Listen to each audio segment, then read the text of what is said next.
What's going on, Geeks? You're listening to episode 362 of the Geeks Under Grace podcast. My name is Cody Armour. I'm here with LJ Lowry. Yo.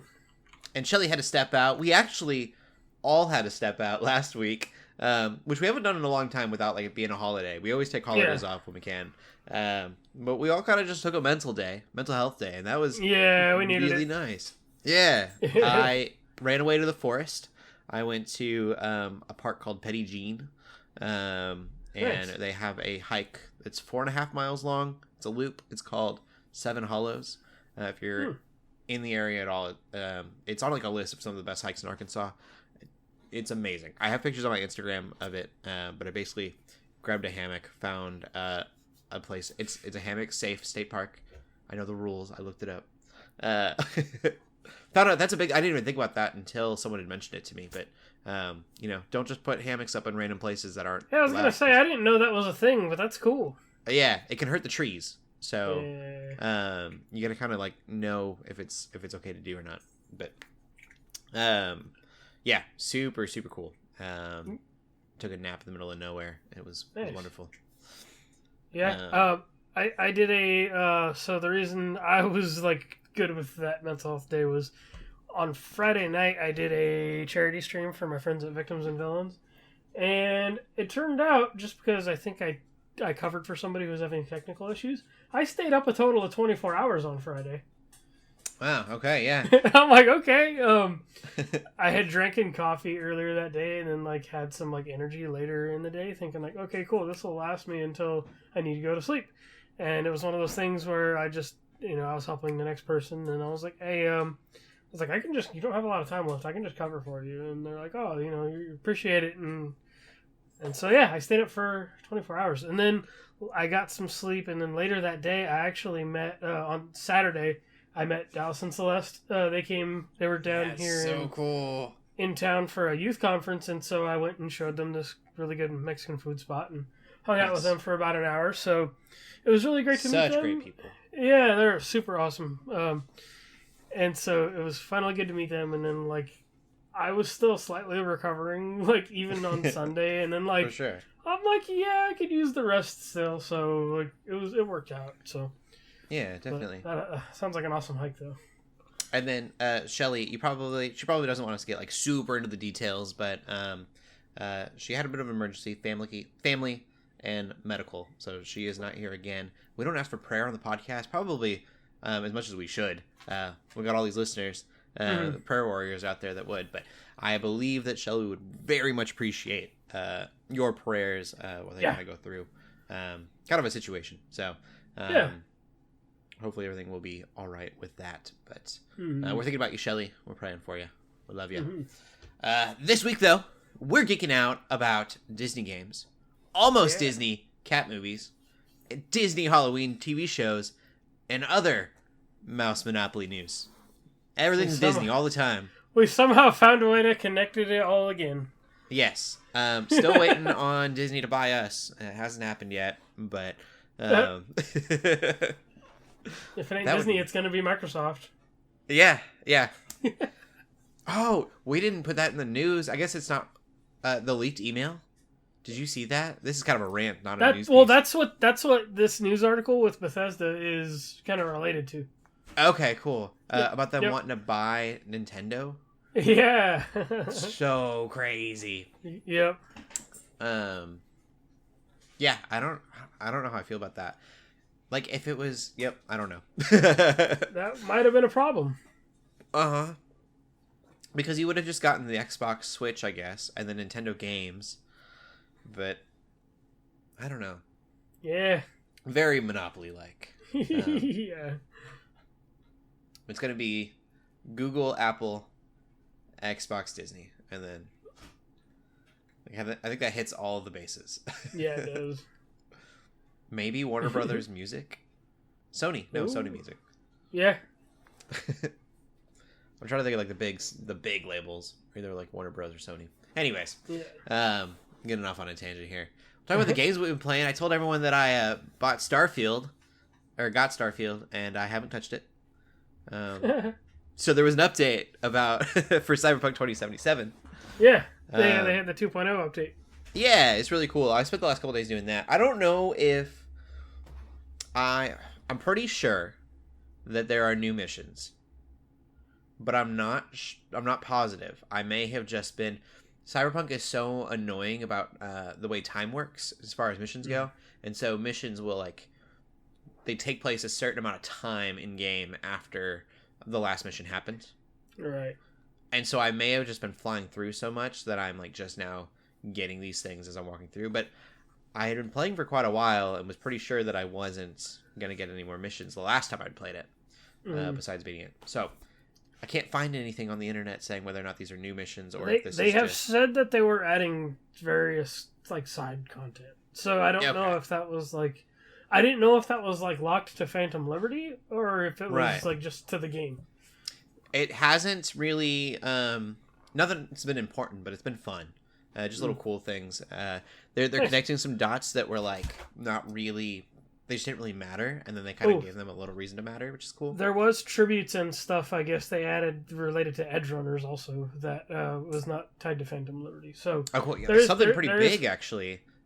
Their whole skill trees, and you can get an Edge Runner as a skill tree perk. Be prepared for that if you were playing it. Some people, I guess the director said you should restart the game, and that's certainly a choice. I don't think I could do that.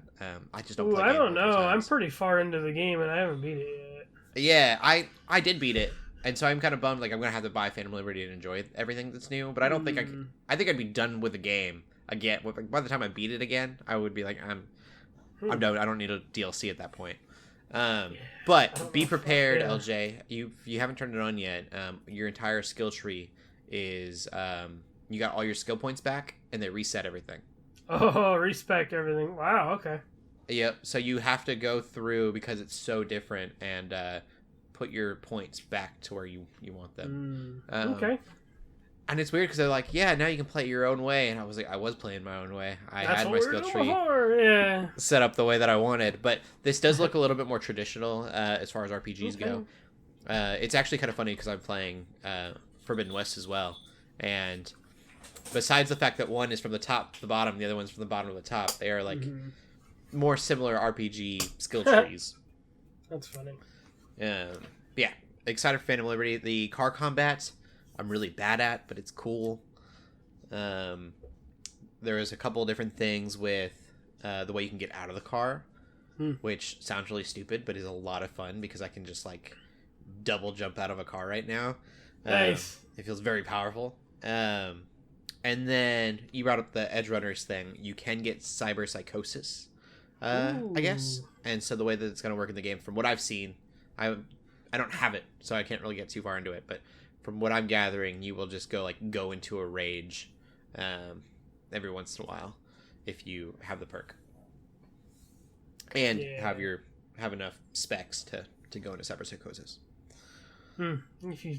Because the whole concept is if you do too much or you do, if you get too crazy with it in the show, then you get the psychosis. So I wonder how that works in the game. Yeah, it seems like you just get a small rage piece and then it goes away.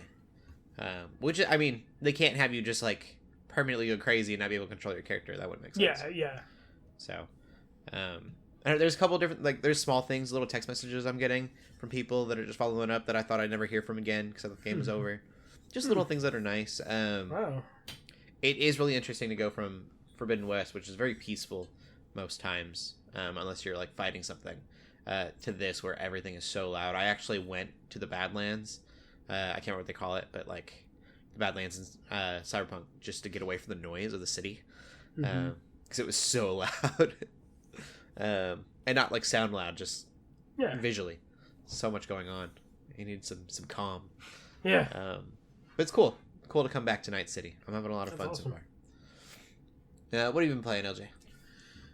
Cool. I've been playing a bunch of stuff. Kind of overloaded myself for a minute. So I have played. First, I got it on early access. I played. It's officially out now. I played Mortal Kombat 1. I finished. Not that these stories are very long, but I finished the entire story in a day or two. Cool. You didn't play it on the Switch, did you? No. Oh yeah. So the Switch version was really bad. I've seen the side by sides. And you know what's crazy is I have Mortal Kombat 11 on Switch just because and that was fine. Like, yes, it was kind of hamstrung, because of. I mean, I have Mortal Kombat 11 on like Xbox and PlayStation as well, but that port for this game apparently on Switch is really bad. So I'd say wait for an update. Ed Boon said they are working on fixing that. But other than that, if you play Mortal Kombat 1 on an actual like full console, it's pretty fun. It's interesting, the changes they've made as far as like gameplay and stuff. The direction they kind of took the story is interesting, with changing up some of the roles of the characters. And then also, like, even though some of those roles change, history tends to still repeat itself. And that's kind of the whole concept of the game. It's like, no matter how hard you try, like, this world is doomed for combat, basically. The story gets super bonkers, like, almost like Loki Multiverse of Madness kind of, like, nonsense. Like, it's, splitting of timelines and things like that. It gets super insane. Almost like Armageddon insane, like Mortal Kombat Armageddon. It's good. It's fun. I like young Raiden. He's kind of cool. He's just like a humble farmer dude. All the princesses are still alive, like Sindel and Kitana and Melina. They almost have since they run their own kingdom, they almost have like a Kardashian like reverence in that world. Like they're the queens, okay. They run that place. Like it's just like, to me, that's the best comparison. Is like just the reverence that that group has, like just because they're a family and stuff that basically runs the show. It's cool though. It's fun. There's this seasonal mode called Invasions where it's like a board game almost. Like you run to each tile and you got to do a challenge, and then the more you get through this, I guess it's seasonal. So I'm trying to get to the final board, but basically you get to the last one and you can fight. Like in each boss you fight, or like you get like different cosmetics and skins. The premium stuff, like the having to pay like money to get stuff, it's like I've unlocked so much stuff without even like having it thrown in my face. So there's like going to be plenty to do. Doesn't seem like there's a battle pass they're going to make you buy or anything. So it's super fun. It seems like they're going to give me a lot to do. So it's going to be one of those games I can see myself going back to. So yeah, if you're into Mortal Kombat, yeah, it's worth a look. The other game I played only because my buddy was like, hey, like my wife got me Baldur's Gate for our anniversary. And I was like, oh, cool. Like, we could totally play that when I get it. And then a day later, I'm like, oh, my finger slipped. And so I was like, I bought the game. It is very chaotic, depending. And so I actually played. You can play online. I played with a full party of 4 people, including me. That was super chaotic and fun. Playing by myself feels like the true playthrough because I'm getting to kind of soak in the world and just do things at my leisure. Whereas when I'm playing with people, especially, like my friends, it's like, it just feels like you're going at a clip and moving super fast, especially when some of us had seen that early content, that quickly before. It is very D&D for better or worse. Rolling the checks is so fun. Playing some of the classes and just knowing, like, it's weird going into a game and being like, oh, I know what this does mostly, or like I know what, and so it's really good. One of the campaigns we're doing, or one of the playthroughs we're doing, I'm playing a paladin, and you can actually become an Oathbreaker paladin as a subclass. So what happened with that was early on in the game, the first hour or so, one of the party members, like one of the NPC party members you can get, she's stuck in this cage from these like tiefling bandits or whatever. Or I don't know if they're bandits, but they're just like capturing her. So you can be like, hey, let's kill them, and then shoot her down. And then so at first my friends were like, oh, like we've all done this before, like let's just shoot her down, and like, or let's persuade them and then like shoot her down. So that's what we did. And so okay, cool. She falls down. We're like, all right, cool. She's in our party, or she's in our group now. Then one of my friends proceeds to fight the tieflings. They're just like, oh, I'm going to attack them. I'm like, why'd you do that? And then so... Very D&D.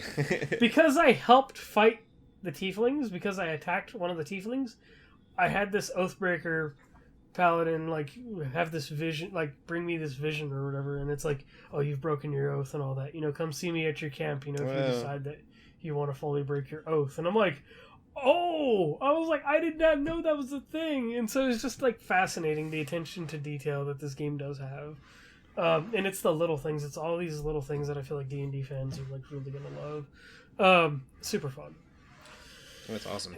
Yeah, and then that seems so cool.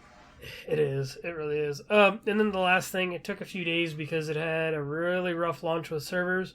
But me and a buddy of mine, we finally got into Payday 3, which is on Game Pass. Me and my buddy, we are Payday 2 veterans. Played so many hours of it, Payday 2. And so now we're like, all right, cool. We got to get back in. We got to see if we can get the old crew back together. If not, we're just gonna get two other people. It's just like, it's kind of like those heist movies where it's like you have the guys that are like, oh yeah, we've been doing this before. We're getting pulled back in, and so that's been fun to play. Even though it's still got a lot of it's still got a lot of room to grow because it's still new. But Payday 3 is pretty fun too. So I've been playing a lot. So cool. That's what I've been up to. Sweet. We'll get into the gaming news then. Go ahead and lead the way, LJ.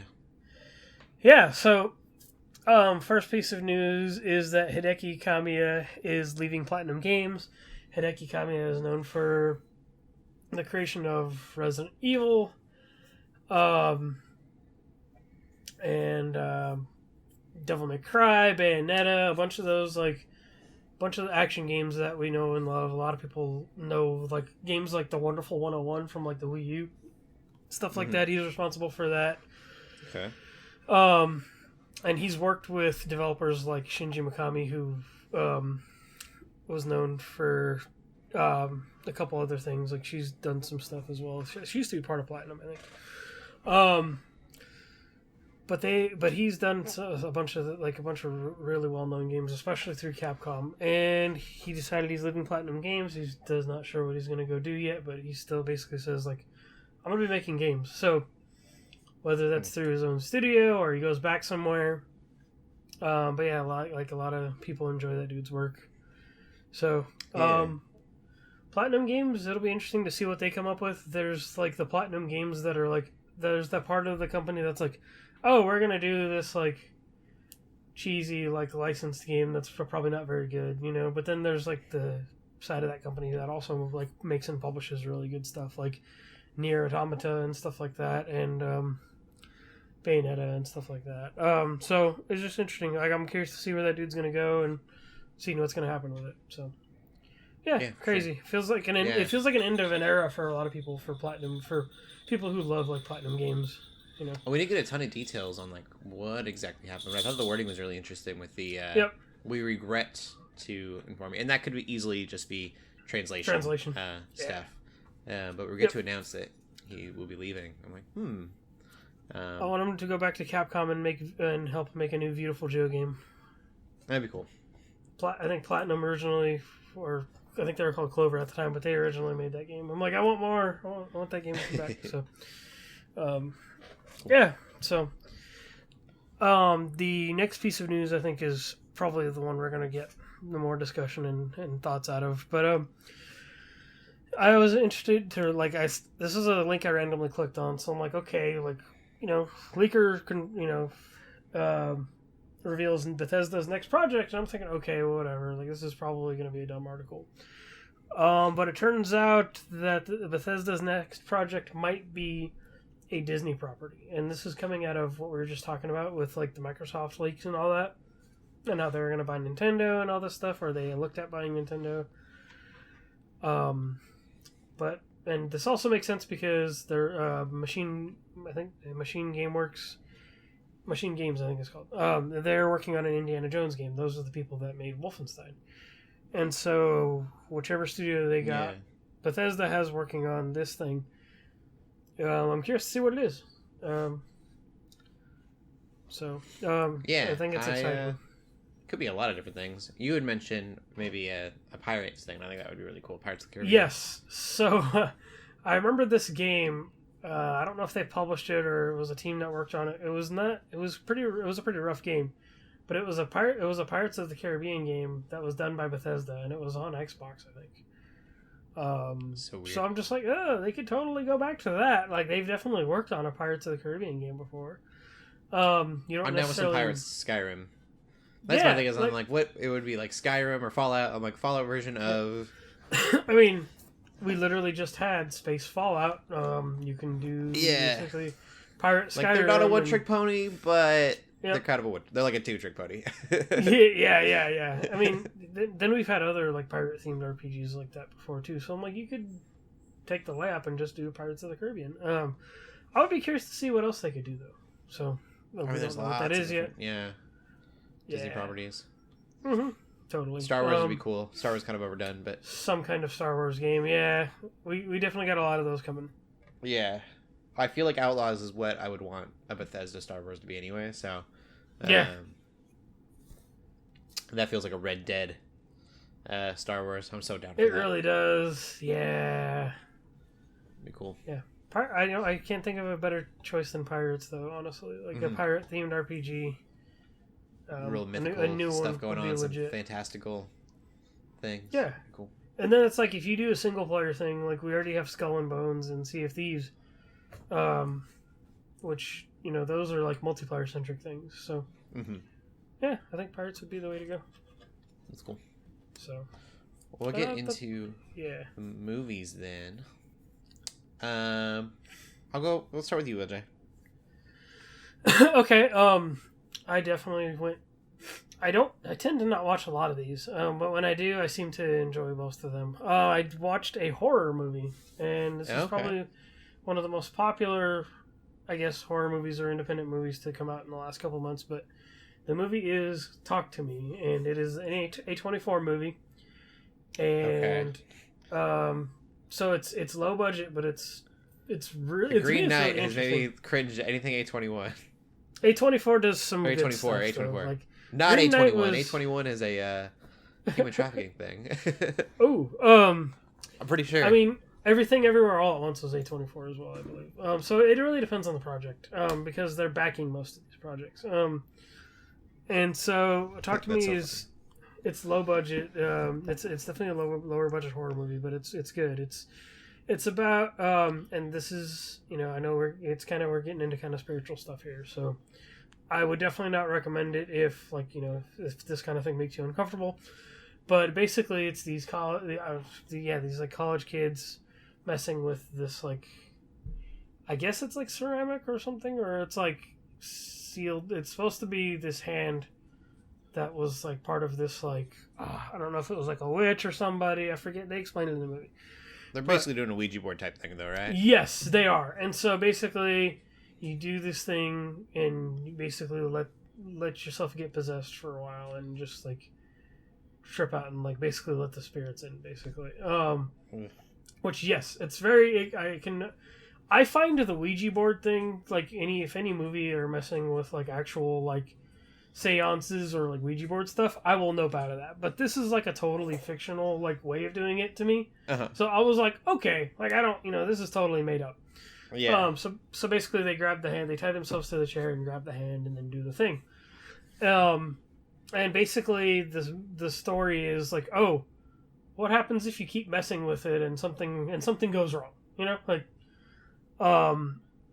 and there's definitely some violence and nudity. But it's all it's not one of those things, horror movie tropes, where it's we're going to make this full of gore and full of nudity just because we have the R rating. Let's just go hard on it.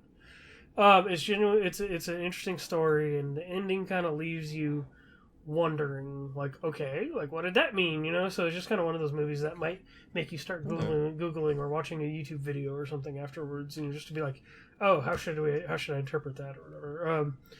I definitely, it's one of those movies where I definitely have my own theories, and it was cool going to work the next day, talking to a coworker and being oh, here's my theory about it, and kind of a thing. So it was interesting. It was solid. I really give them props for being a low budget horror movie. It was very well done and very freaky and very chilling for what they had. So yeah, it's solid if you can stomach that sort of thing. I looked it up. I was thinking A24. So A24, cringy movie production company. To me, I don't know. I know that's probably there's a niche for it. Green Knight ruined me on A24 films, but A21 is a lovely organization, nonprofit that you should definitely check out. Not that it was like a bad. Not. I was gonna say not that like my reaction to it was being a bad organization, but it was like, oh, that's I was just like, oh dang, that's something completely different. A21 human trafficking. They fight human trafficking specifically. Not that I figured it was for it, but I'm like, you never know. You never know if you've never heard of something before. A21 could mean anything. Really could. It's interesting that they have such similar names. I don't know if there's any connection or not, but I doubt it after the Green Knight. Yeah. Green Knight wasn't what I wanted.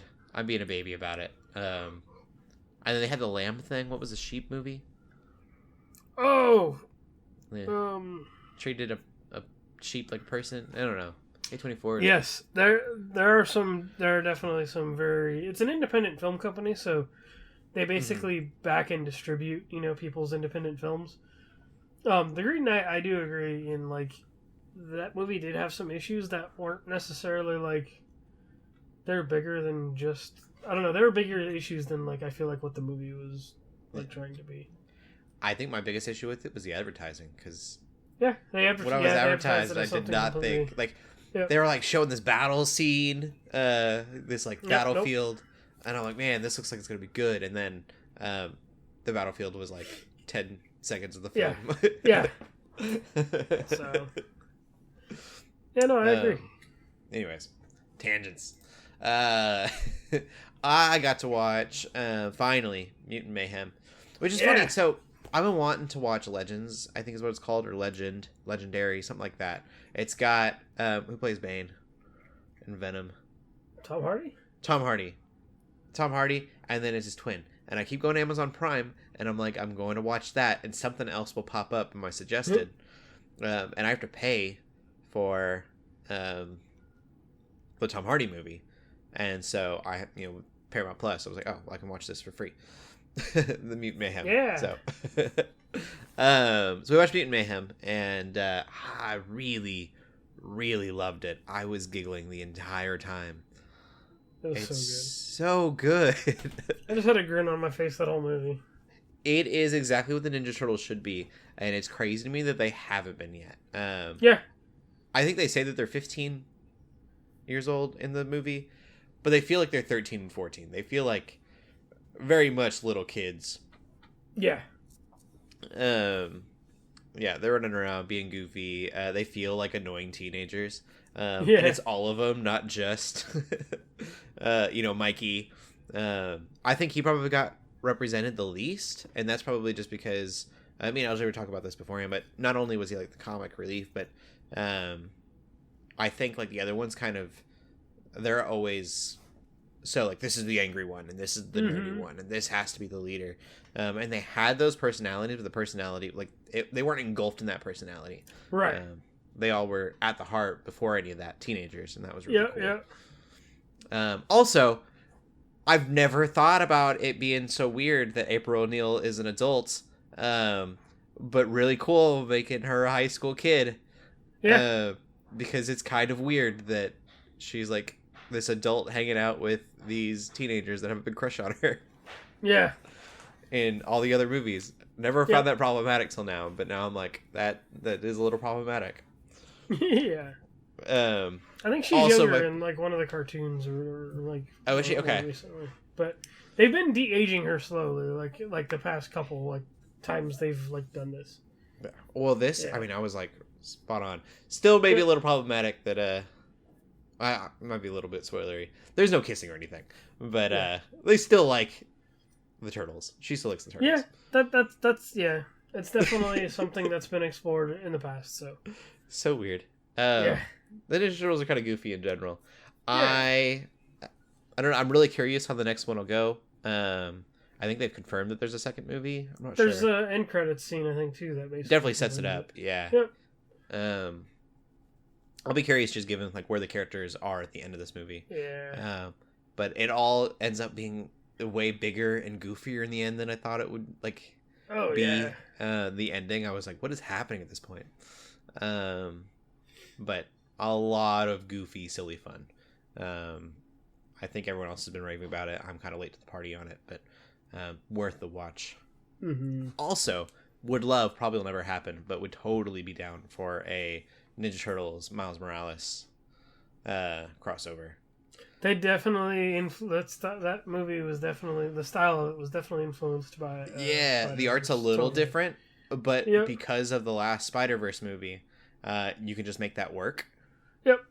And I think I just want to see Miles interact with these turtles so bad, because I think it would work so well together. It's that East Coast just style and influence, that both of these movies have. Mm-hmm. Especially like the 90s hip hop influence of it's like older. I feel like the Ninja Turtles definitely has that like older East Coast hip hop influence just because of so like the music and everything. Mm-hmm. But like Spider-Verse has like such like a modern like kind of version of that, and so it's like that East Coast style I think just like meshes well together too. I could see them fanboying over Spider-Man, and Spider-Man like having to be an adult for the first time kind of thing. It could create a really cool dynamic for all of them. Oh yeah. Just throwing that out there. Throw that into Hollywood. Let it be known that we want it. Yep. But super cool. Even like a 30-minute short would be cool. I don't know. Just let us have it. We need more of that. Yeah. That's all that I've watched movies wise though. So we get into the movie news. Mm-hmm. We got a couple trailers here. Godzilla Minus One got a full trailer. Looks like what we expected Godzilla Minus One to look like. Back to its roots. Yep. It reminds me of so I watched Shin Godzilla a couple years ago, and basically that still had that like low budgetness of like an old Godzilla movie. Mm-hmm. And had some kind of silliness to it that I'm just like, okay, yeah, it was kind of hard to take seriously sometimes. But that feeling of Godzilla being like a natural disaster was definitely there. Yeah. This feels like that times 100. Like this feels like what that almost should have been. Mm-hmm. There's just and so it doesn't much more... look bad. Right. Like CGI wise, the CGI doesn't look. The quality of the whole movie looks amazing. Yeah. There's a lot going on. And I saw that trailer nationwide in December 1st. I'm like, ooh, this better play at my theater. It is interesting how close it looks to America's Godzilla at this point. Yeah, he's huge, just it looks like they've taken some influence by it, or from it. Yeah, I almost wish they were connected. I know Shelley would cringe at that, but... I think they should. I mean, it would be cool. Yeah, have different department, you different. can definitely studios. do stuff with Monarch and everything. I mean, it's all owned by Toho. We're over here making him a hero, and then it's the same Godzilla destroying Japan, and they're like, I mean, for real, that's what America has done to Godzilla for so long, is try to make him this hero thing, and then it's so weird. Yeah. But yeah, no, it looks really good. With the old movies, it's more of Godzilla's just the lesser of two evils. So yeah. Yeah. If you like old school Godzillas and you want that's what you want the new Godzilla to be, I think this is the movie for you. Obviously, it is Japanese made, so it is dubbed, or would be dubbed or subtitled, however you want to view it. But it looks legit. It does. And the other one, I almost question whether or not to put this in here, because it's very much just like a Cody movie. I don't think it's going to pop off. I don't think it's going to do super well in theaters or anything. But there's a movie called Boudica, Queen of War. It is about Celtics fighting Romans. They're old school, ancient barbaric Celtics. Boudica apparently was their goddess guardian thing. And so a woman takes up that mantle and fights the Romans. It's very Viking looking. There are actors from the Vikings TV show in it. And I'm sold. It looks so good. Looks like a fun movie, yeah. Yeah. I will enjoy it, but it's very much like a Cody movie. Yeah. And then... Oh, go ahead. Oh, I was going to say, it just reminds me of this indie game I played a while back called Wolverblade, and it was all about the Celtics versus the Romans. And there was just this crazy... there's this crazy twist at the end where it's like, oh, it's called Wolverblade and their ancestors are wolves. So then it's like, you literally turn into like a werewolf and just like totally destroy the Romans at the end of the game. It's legit. That's cool. So anyway. Another thing that we don't have a trailer for or anything, but it's in the works, is Stray. Yeah. They're making a movie. And Stray, for those who don't remember, is that video game about a cat where you literally play as a cat. Super chill game. You just wander around the city, being pet by robots and stuff. Yep. Yep. It's very, very much making discoveries. I called it my cat's favorite video game because I saw when the game first came out, there was videos of people getting, like, they were catching video of their cats reacting to the game. And I'll have to post this somewhere, but I got one of my cat a few weeks ago, and she literally, like, tried to jump into the TV screen. Oh, no. It was hilarious. Like, she didn't hurt herself or anything, but it was funny. But, I mean, from having played that game myself, I think the movie could be a really chill art piece. It's from Annapurna, who also... They publish the game, but they also distribute movies as well. Mm-hmm. And so they have their animation department that they just started as well. And they're led by former Disney animation executives Robert Baird and Andrew Milston. So it's perfect. I feel like if you want to, especially if you want to cross over your game properties with like movie properties and stuff, like this feels like the same animation company. This feels like the right way to do it. Yeah. Yeah. Use the same, use another branch of your same company. I'm really hoping it's about the cat, and it's not like... I don't really care about the characters around the cat that much. There really isn't any characters around the cat specifically. I just worry with the movie that they're going to be like, we have to make some characters. Make characters. Yeah. They're like, wait, it's more about them? I don't need Godzilla. Yeah. We just talked about Godzilla. First Godzilla movie in the United States, where you got 15 minutes of Godzilla and then a bunch of people. I want the cat the whole time. There is like a robot thing. I think you do talk, like the kid that does talk to the cat, that kind of guides the cat, because that's where like the harness thing comes from. Okay. But other than that, like I think maybe like the misadventures of like that robot thing and the cat. I think that's all you need right there. Yeah. Because it's like this little floating like drone robot thing that talks to you. Want just a really chill, like super long, Love, Death, and Robots episode. Yeah. One of the fun ones, not one of the scary, terrible ones.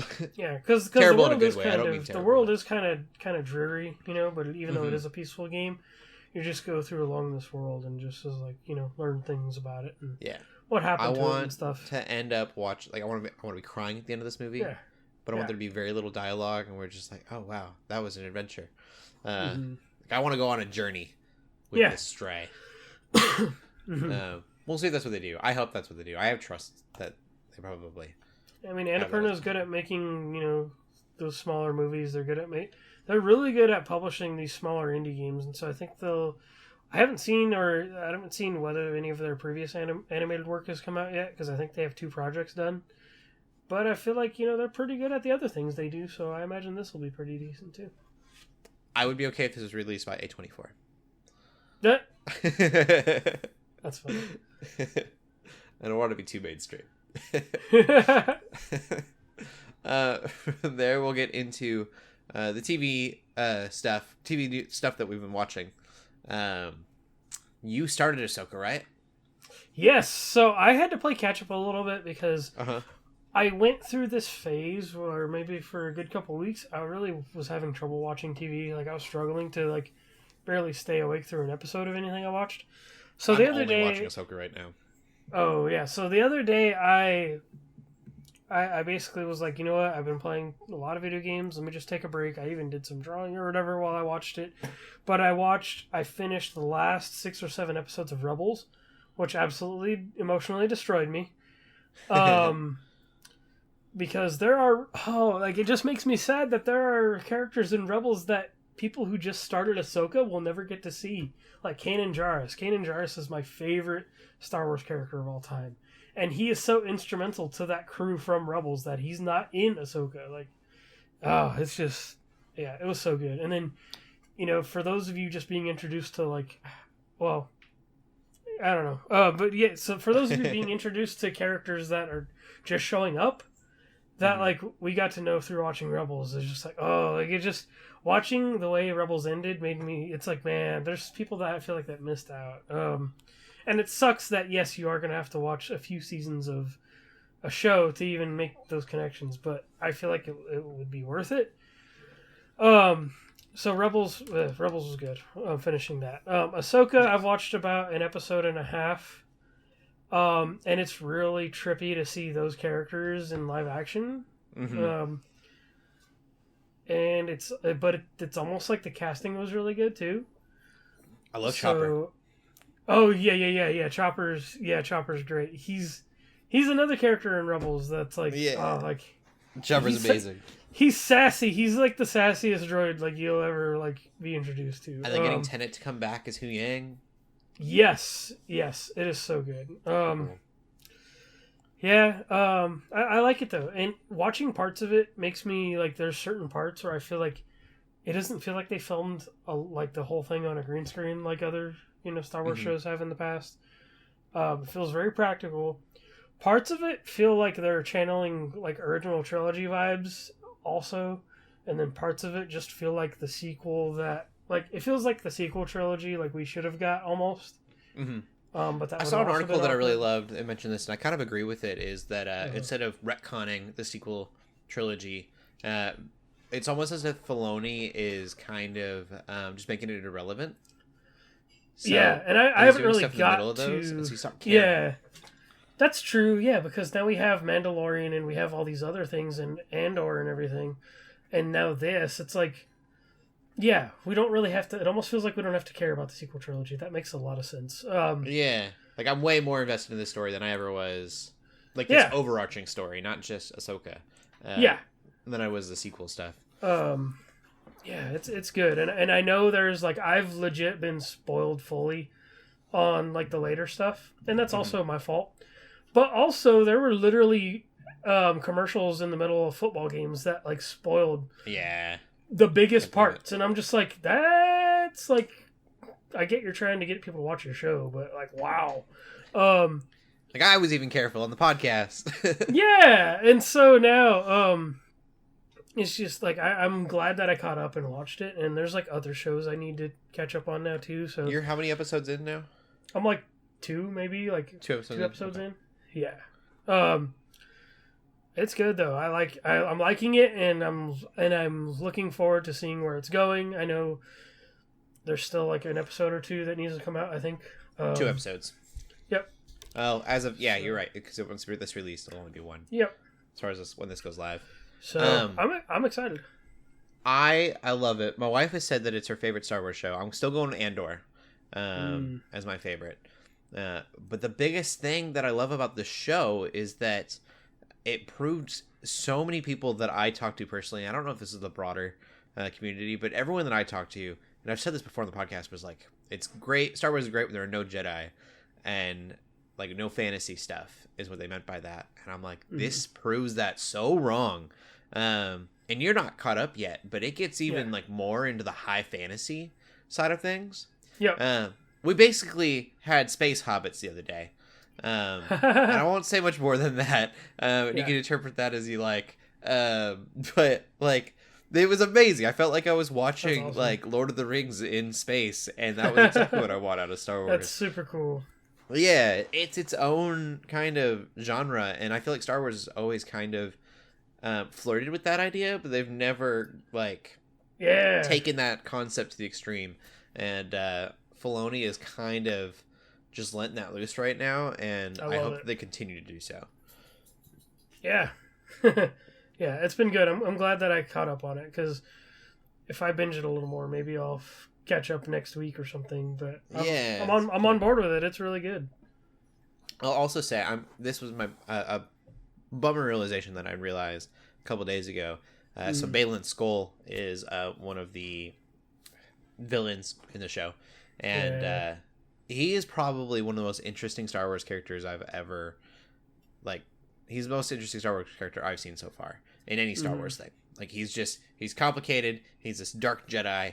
And so like figuring out what that means, what exactly he is. He is like so. And Ray Stevenson plays the role so well that like you can see this conflict within him of he thinks that the world is so simple and everything is so like easy to understand, but he's so complicated himself. And you'll get to explore that a little bit more. Ray Stevenson did so well, and I was like, no, we need more of him. And he passed away in May. Yep, he did. The first episode. Idea. The first episode says for our friend Ray. Yeah, I didn't catch that. They're not talking about Ray Palpatine. Yeah, Skywalker. Yeah, Palpatine. Yeah, no, I saw that come up, but I didn't know who that was. Yeah, and so I'm actually like, I wanted to look up the actor later on. Oh, and I was like, man, he has done so well, and it's so crazy to me because I'm not saying that because he's passed away. Like I was so excited about this character before he passed. Yeah. And so when you hear people say that, you know, Baylan Skoll's their favorite Star Wars character and stuff like that, and you're like, oh, maybe people are saying that just because he passed. And I know that kind of happens. Legitimately and truly, his complexity with his acting and stuff has really brought this character to life in such cool ways. So much nuance. But I'm excited to watch more. Yeah. Ahsoka. Dave Filoni. Give Dave Filoni Star Wars. Yeah. And give him someone who can tell him no. I feel like that would be good. But let it not be Kathleen Kennedy. Let somebody else tell him. Like. Yeah. Sometimes someone's got to tell him no. But right now, the dude is killing it. And it's not just when he brings characters that we know back. Like I said, this Baylan Skoll guy. That's a character that's never been in anything before. Yeah. Really, really cool. And then the entire concept of the season, I won't dive too deep into, but it was a really creative idea. And if you want to be like, well, that was done in Rebels, that was also Filoni. So that wasn't done until like the last couple episodes also. So yeah, this this guy really like has done well with Star Wars stuff. Yeah, I trust him. Breaking open Star Wars in a way that I feel like nobody else could get away with. Mm-hmm. Really breaking open that universe, like literally. Yeah. I think he is one to like really go in and let the different genres of things happen. But okay. Another thing that you were watching, did you finish it? Was One Piece, the animated? Oh, or the I live haven't action? finished. I haven't finished it, but like you said, you've had a rough time watching some shows lately. Yeah, no, I watched the first couple episodes of that, and I just never been back to it. But it's good though. Well, must be good. They're getting a season 2. It's been confirmed. I'm excited for that because even there's fans that have even been positive on it, and I'm just like, yes, we don't have to dump on every adaptation that comes out. Like, yeah, and it's nothing amazing. You know, it's nothing, but it's faithful as it can be, as much as it can be, and I think it's cool to see. I think they want 12 seasons or something like that. Maybe it was 8 seasons. I can't remember. The positive reception around it is exciting to me. Yeah, for sure. Yeah. I'm really excited about is our last news piece, Werewolf by Night, which is Marvel's Werewolf by Night, is getting a color re-release in October. And for those who don't know, it was kind of this like horror-esque. They released it for Halloween. It was such a cool thing, and it is a black and white. It's premiere on Hulu September 15th. That's weird. I would say, is that like a European ad or something? Because Disney Plus and Hulu. The Werewolf by Night will premiere on Hulu on September 15th. Wait. The black and white version re-released in color on Disney Plus. Oh, okay, interesting. Is on Hulu tomorrow until October 31st. Now it's recommended. Yeah, okay. Make sure I get my facts straight here. And then October 20th, it'll be on Disney Plus in color, which is a cool thing. Like, you don't need it. It's really good in black and white. If you haven't seen it in black and white, I would tell you to do that first. It's fascinating. Like, it's really interesting to watch stuff like that. Yeah, and for me, I don't do it a lot, but I like having seasonal movies or shows or things. I haven't watched Hawkeye during the Christmas season, but in my head, like, I want to every Christmas watch Hawkeye. But this gives me a reason to do this. Like, I'm much more likely to go watch Werewolf by Night in color now that it's different than I would have just like going back to the black and white version. Yeah. The only one that I'm really big about, and I haven't done it in a few years now, is Independence Day. Oh, yeah. I used to watch Independence Day on the 4th of July every year. That's cool. I love that. Yeah. Yeah. I mean, Van Helsing became that movie for me in Halloween. Like, for whatever reason, for the last couple of years, I've watched that movie, and it's like, I'm probably going to watch it again this year.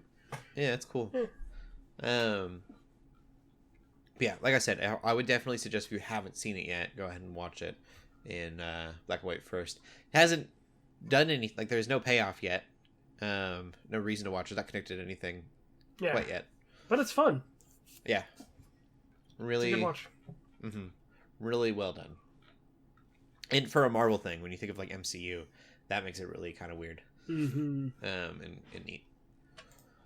But that is all of the news for television. LJ, you doing anything else this week? Nope, that's it. Cool. Where can they find you at? You can find me on Instagram and Twitter and TikTok at LJ the Paladin. You can find me on Instagram at Cody Armor. Keep gaming. Keep praying. God bless. Peace.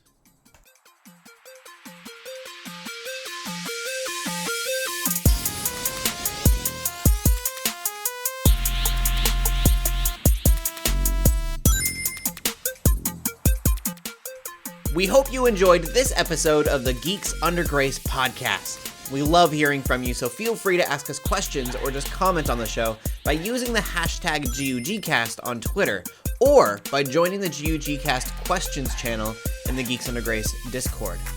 If you like this episode, consider leaving a review or rating of our show on your favorite podcast app.